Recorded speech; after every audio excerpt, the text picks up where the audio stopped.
Bem-vindos ao canal Sejam Santos, onde vamos explorar a vida e as obras dos santos mais inspiradores da história da Igreja Católica.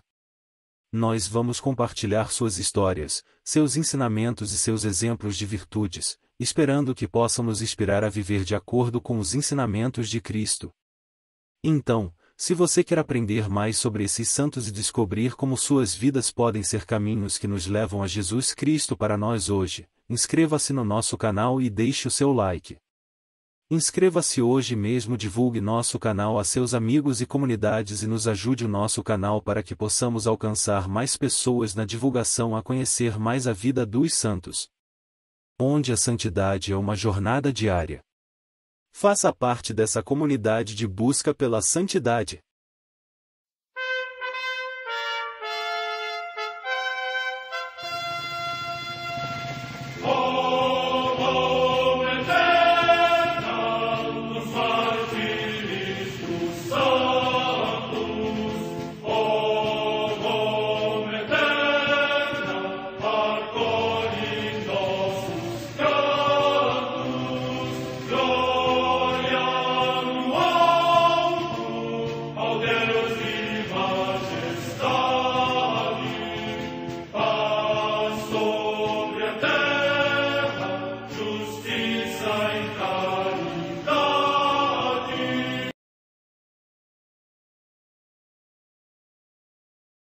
Ler a vida dos santos desperta em nós o desejo de seguir a Cristo.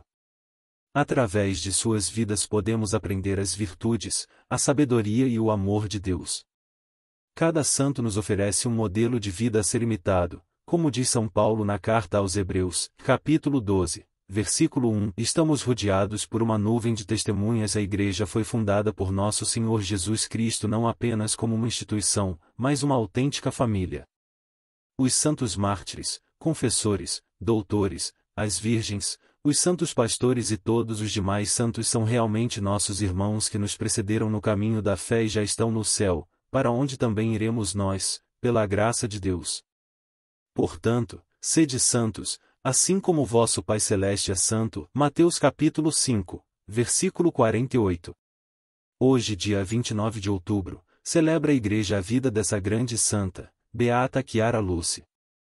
A Santa Madre Igreja celebra também nesse dia os santos. Em Cartago, na odierna Tunísia, São Feliciano, mártir. Morte no século III. Comemoração de São Narciso, bispo de Jerusalém, digno de louvor pela sua santidade, paciência e fé, que, em pleno acordo com o Papa São Vítor acerca da data da celebração da Páscoa cristã, afirmou que o mistério da ressurreição do Senhor não podia celebrar-se senão no domingo. Aos 116 anos de idade descansou piedosamente no Senhor. Morte no ano 222. Em Vercellas, na Ligúria, hoje no Piemonte, região da Itália, Santo Honorato, bispo, que foi discípulo de Santo Eusébio no mosteiro, seu companheiro no cárcere e sucessor nesta sede episcopal, a qual instruiu segundo a doutrina verdadeira, e teve o privilégio de administrar o viático a Santo Ambrósio na hora da morte. Morte no século IV. Em Sidônia, cidade da Fenícia, no atual Líbano, São Zenóbio, presbítero, que, durante a terrível perseguição do imperador Diocleciano, exortando os outros ao martírio, também ele com o martírio foi coroado. Morte no século IV. Em Edessa, cidade do Osroene, hoje na Turquia, Santo Abraão, anacoreta, cuja vida foi escrita por Santo Efrem, diácono. Morte no ano 366. No território de Vienne, na Gália, atualmente na França, São Teodário, abade, que, sendo discípulo de Santo Eusébio de Arles, construiu celas para os monges e foi designado pelo bispo intercessor diante de Deus e presbítero penitenciário para todo o povo da cidade. Morte no ano 575. Em Galway, na Irlanda, São Colmano, bispo. Morte no ano 632. Em Mouches-en-Fagnes, próximo de Cambrai, na Neustria, atualmente na França, São Dodão, abade, que, presidindo ao mosteiro de Valers, preferiu a vida eremítica. Morte no século VIII. Em Secondigliano, perto de Nápoles, na Itália, São Caetano Enrico, presbítero, que fomentou com empenho os retiros espirituais e a contemplação da Eucaristia, como instrumentos de ganhar almas para Cristo, e com essa finalidade fundou a Congregação dos Missionários dos Sagrados Corações de Jesus e Maria. Morte no ano 1860. Beata Chiara Luce, santa aos 19 anos.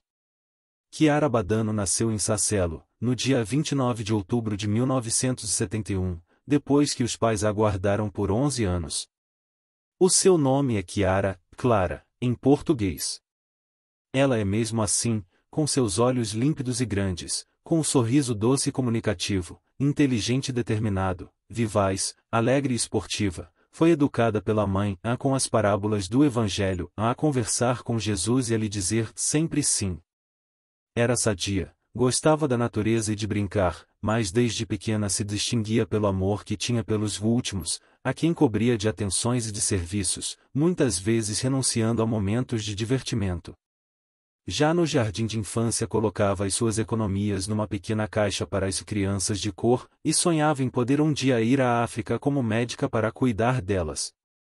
Foi uma menina normal, mas com algo mais.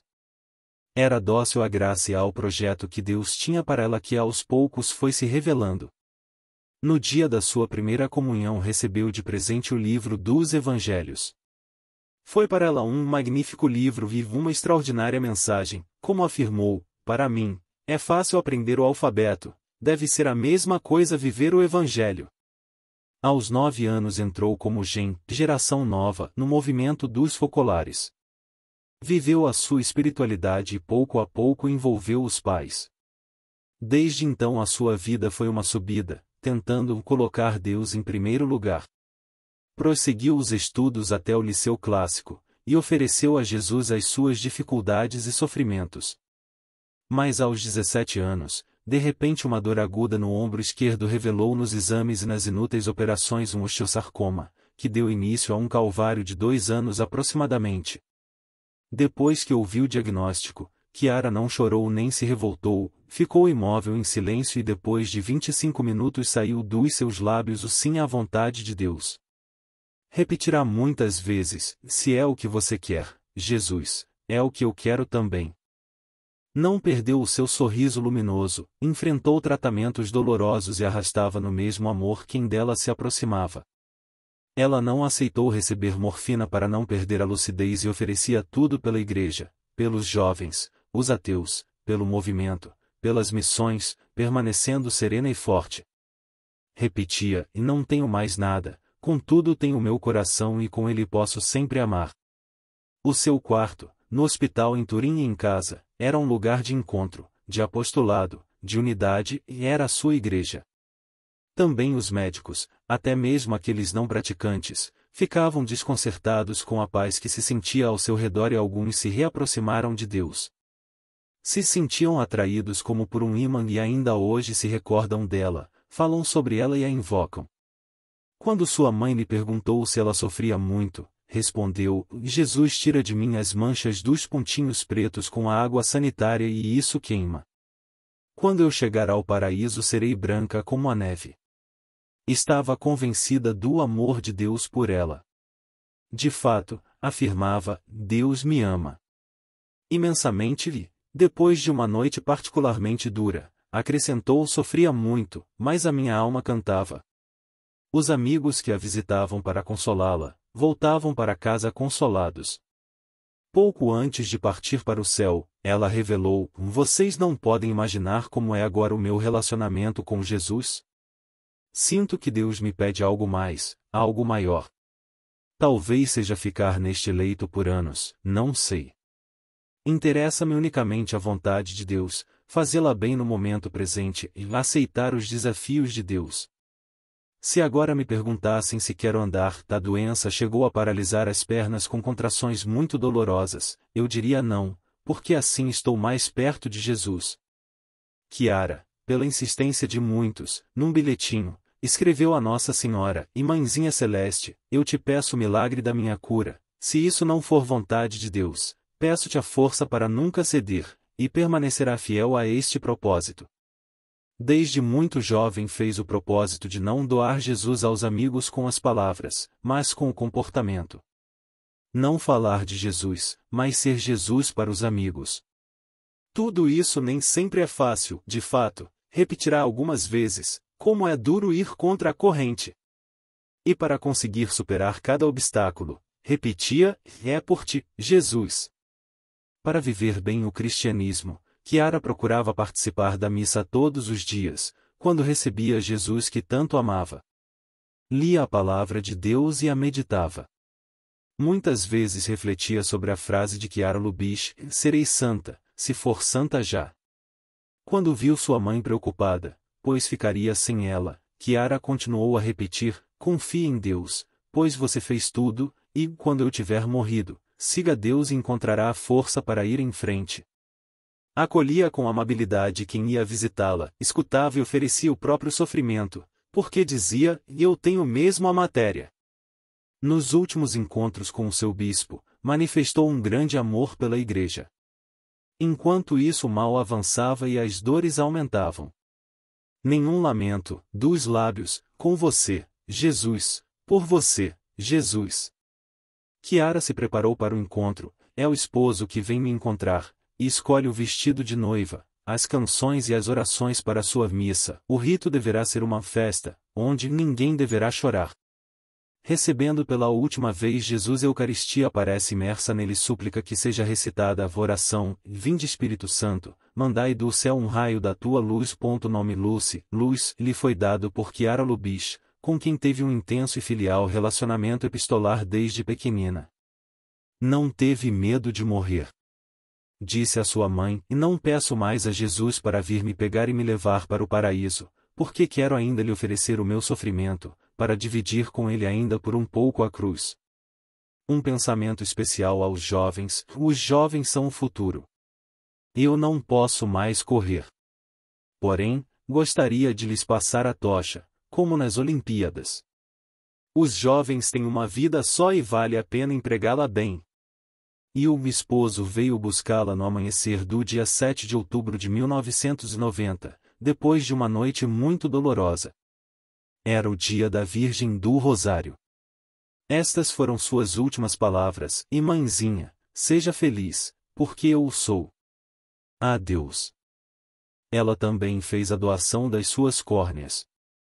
O enterro foi celebrado pelo bispo de então e dele participaram centenas de jovens e muitos sacerdotes.